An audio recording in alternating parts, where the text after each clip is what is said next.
Goeiedag, goeiedag almal. Weet julle, is ongelooflik hoe God met ons praat deur vreemdelinge en partykeer in situasies wat die laaste ding wat ek verwag is om 'n woord te ontvang. Ek wil eens van 3 staaltjies vertel wat oor my lewe by gebeur het, wat vir my uitgestaan het. En een was vanoggend, en die rede hoekom ek hierdie staaltjies wil vertel is, ek wonder hoeveel keer het ek al 'n woord van God wat ek deur iemand anders sou kry weggewys, omdat ek nie gedink hierdie persoon is goed genoeg om vir my 'n woord te gee nie. Jy weet daai, don't judge a book by a cover, nee, by its cover. Ons sien iemand as ding, hierdie is benede my, of daar is dit, of daar is dit, en ag, wat kan hy vir my weet? En kom ek my vertel, ek is baie oggende, as ek so al die mense weg is, en hulle werk en dan ry ek so deur ons buurt, kyk maar net of alles veilig is, hier het ou dalk 'n hek opgelos. Ja, ek weet, en as daar sakkrappers, weet, op sekere vullis, daar so ry ek maar so deur die buurt, en dan kyk ek nou maar, wie lyk sleg, as ek er nou so kan sê, wie is die moeilijkie vyand vanoggend, jy weet. En vanoggend ek my net ry, en ek sien 'n man loop, hy het so 'n rooi sak oor sy skouer, en hy lyk net nie asof hy inpas nie, en ek sê dit tot my skande, maar ja, dit is maar wat gebeur, mens moet ongelukkig begin, deur jou buurt te begin kyk en sê, maar hoor die wie's reg en wie's verkeerd, en hierdie ou lyk dit vir my verkeerd, en ek volg hom my eentjie met die bakkie, en ek ry 'n draai, en ek kry hom weer, en op 'n kolgat, ja, deur 'n klomp bosse, en ek kry hom op 'n ander plek, kry ek die man weer, maar ek maak nou ernstig oogkontak met hierdie ou, dat hy moet weet, hy word dopgehou, en toe ek een keer weer by hom verbyry, toe wys ek so vir my vinger, amper te sê, ek weet van jou, maar hy man stop vas in hy pad, maar hy trek in attitude, as ek het nou so kan stel, en hy staan sommer vas, en ek ry tot by hom, en ek klim uit. Nou wil ek ook vir julle so sê, die oomblik toe ek uitklim, was daar geen goeie intensies van my kant nie. Die emosies waartoe ek gegaan het, nee. En ek kom by die ou, en ek moet sê, sy emosies is net so erg, en sy houding is ons het altyd slegte houdings teenoor mekaar, en begin om te vra, en ek vra, waar kom hy vandaan, en wie is hy, en hy sê toe vir my, freedom, en toe hy vir my sê, freedom, toe sê ek hom, is jy vry? Sommer net om half te kyk, of die storie wie kan ontlont, en hy sê vir my, ja, ek is vry, maar ek is nie dom nie.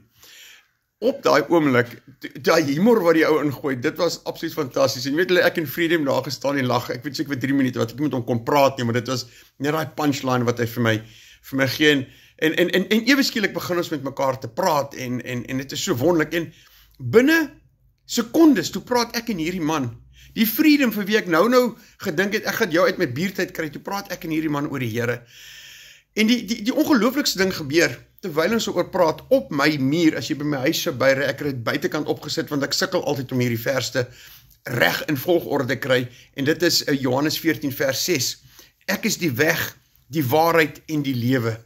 En ek en hierdie man praat, en ons praat oor sy lewensomstandighede, hy het nie meer ouers nie, hy het nie familie nie, hy is 'n straatloper en 'n straatslaper, en hierdie man sê vir my, toe ons oor die Here begin praat, hy sê, maar hy is die weg, die waarheid en die lewe.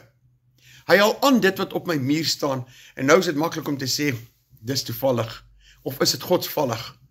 Hierdie vreemdeling, en weet julle wat my so mooi is, by eendag toe ons al van mekaar weg is, hy sê vir my, meneer, hy sê, ek weet nie hoe ek hierdie dag gaan kom, maar vandag het ek 'n vriend ontmoet, en ek wil dieselfde sê, of ek en Freedom se paai weer gaan kry, dit weet ek nie, hopelik, maar hoe wonderlik is dit, en deur wie praat God met ons, jy weet, en dit laat my so dink aan die storie van, as daar 'n ryk man aan jou tafel kom sit met ringe en parels en al die tipe goed, dan sê jy vir hom, nee, kom sit hierso, aan die punt van die tafel, maar as 'n arme man sit, die boemelaar inkom, en sê vir hom, nee, sit hier onder by my voete, en eet van die krummels van die tafel af. En dit is juist daai mense wat van die krummels van die tafel af eet, wat God sal gebruik in die laaste dae, en ons is al reeds daar, om vir die van ons wat dink dat ons fancy is, soos ek vandag gedink het, wat kan hierdie ou my vertel van God, ek is dan die man met die woord. Dit is juist daai mense wat God gaan gebruik, en vir jou sê, dit is wie ek is. Hy sal praat deur die persoon wat jy het nie verwag nie, want dit dwing jou om te luister na hierdie mense. En ja, vanoggend was vir my absoluut net 'n fantastiese oomblik, en wat my weer eens het gewys het om my swakhede.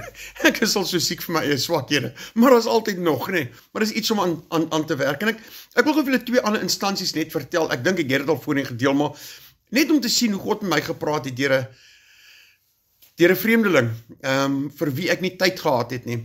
Die een keer wat gebeur, ek staan as iets 'n boemelaar op ons dorp, ou Rudy, ek en Rudy is al vir jare vriende. Daai staan nooit baie goed geken nie, maar ek het Rudy altyd raak geloop en ek het regtig gehou van die ou en dan waar ek kan het ek vir hom gehelp, maar ek stop eendag daar en dit gaan met my bitter sleg en ek het self nie iets om te gee nie en toe ek my motor parkeer toe kom Rudy aangestap. En toe ek uitklim toe sê ek so maar ek is mismoedig en ek sê vir Rudy, ek het niks vir jou vandag nie. Ek kan jou nie help nie. Ek het regtig niks nie. Maar ek sê dit in dieselfde manier wat ek nou sê. En nou Rudy sê vir my, nee, Louis, dis nie 'n probleem nie. Hy sê ek Rudy, hulle praat ons baie keer van hulle self in die derde persoon. Hy sê ek Rudy staan elke dag op met niks, maar elke dag dan voorsien die Here in my behoeftes. En ek dink myself, wow. Ek is veronderstel om hom te inspireer. Ek is veronderstel om die boemelaar te inspireer. En die boemelaar kom na my toe en hy inspireer my. Dis die een stal, een van die stalkies. Die ander ene is eendag hier net voor my huis. Julle hoopgrys, ons was besig om aan te bou. En ek staan daar buitekant, ek is eintlik besig met iemand en hier kom stop 'n ou met 'n bakkie en hy vra of hy die grys kan oplaai. Hy dink is toe oortollige grys. Hy sal dit my wegry vir 'n sekere fooi. En ek sê ook, maar ek is nie eens lus om met die ou te praat nie man, want in elk geval ek is mos maar net ek was net miskien nie reg om met die ou te praat of lus om te praat nie. Maar ons begin toe te praat. En waar eindig dit? Dit eindig by die Here Jesus Christus. Ons praat oor dit. En wat ek nooit sal vergeet nie, ek kan nie onthou wat se bakkie hier ou ry nie, ek kan nie sy naam onthou nie. En op 'n kol toe sê hy vir my, hy sê partykeer is dit moeilik om die juk of die kruis van Christus te dra. Hy sê maar die wonderlike ding is, hy kruis van Christus is van hout gemaak. So wanneer die storms kom en dit spoel jou weg, dan het jy iets om op te dryf. Hoe absoluut wonderlik is dit. Mense, my punt wat ek eintlik net vandag maak is, kom ons maak ons oë en ons ore oop vir wat God wil sê. Ek wonder hoeveel mense het ek al weggewys oor my verkeerde houding. En dis dalk iemand wat God oor my pad gestuur het, of met te sê, Louis, hierso, daar's vir jou iets om na te luister. Mag julle geseënde dag hê, en mag daar 'n Freedom, 'n Rudy, en hierdie vreemdeling met die bakkie, oor julle paai kry, en mag julle ontvanklik wees vir dit, en mag die woord van God regtig alle eer kry, want op alle maniere sal hy vir ons die waarheid kom vertel. Nie een van ons sal uit hierdie lewe uitgaan, sonder om te weet wie Jesus Christus is, en elke knie sal buig, en elke tong sal getuig, en bedikwels is dit nie die tong van hierdie groot fancy mense nie, die tong van 'n man met die naam van Freedom, vir wie ek nie tyd gehad het nie vanoggend, het getuig voor my, en het my eintlik aangevat oor skrif wat op my muur staan. Ag, jy sê ek loof die Here.